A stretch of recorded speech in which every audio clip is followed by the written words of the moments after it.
என்னை தேடி வந்துடுவீங்க அப்படிங்கிற ஒரு காரணத்துக்காக என்னால் எதுவுமே ரிலாக்ஸாக செய்ய முடியல. எனக்கு கொஞ்சம் டைம் வேணும், உங்களுக்கு பணம், நான் உங்களோட பணத்தை கொடுக்காம நான் எங்கேயும் ஓடி போக மாட்டேன்.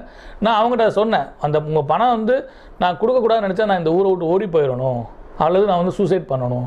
இது ரெண்டுமே எனக்கு முடியாது. நான் அப்படி வந்து ஒரு ஆளை ஏமாற்றிட்டு போகணுங்கிற எண்ணம் எனக்கு கிடையாது. ஆனால் உங்களுடைய கடனை பூரா நான் என்னால் அடைச்சிட முடியுங்கிற எனக்கு நம்பிக்கை எனக்கு இருக்குது. அதனால் எனக்கு கொஞ்சம் டைம் கொடுங்க அப்படின்னு. அப்போ சில பேர் கொஞ்சம் அக்ரெசிவாக பேசினாங்க, சில பேர் சாஃப்டாக பேசினாங்க. அப்போ சில பேரோட சூழ்நிலையை புரிஞ்சுக்கிட்டாங்க. எவ்வளோ டைம் வேணும் அப்படின்னு கேட்டாங்க. நான் என்ன, அதாவது அப்போ வந்து பார்த்தீங்கன்னா 10,000 20,000 தான் இந்த அமௌண்ட், மொத்தமாக சேர்த்து ஒரு 2.5 லட்ச ரூபா இருக்கும், அவ்வளோதான் பணம். அது எனக்கு வந்து 1 வருஷத்துலேருந்து 2 வருஷம் எனக்கு டைம் கொடுங்க. ஆனால் அவ்வளோ எப்படி டைம் கொடுக்க முடியும்னா, எனக்கு நான் இது வந்து மேக்ஸிமம் டைமாக நான் கேட்குறேன். அப்போ அதில் சொன்னார், அப்படி வந்து அந்த டைம் உங்களால் கொடுக்க முடியலன்னா, அப்படி நான் கொடுக்க முடியாமல் இருந்தால் அன்றைக்கி நான் இல்லைன்னு நீங்கள் நினச்சிக்கோங்க.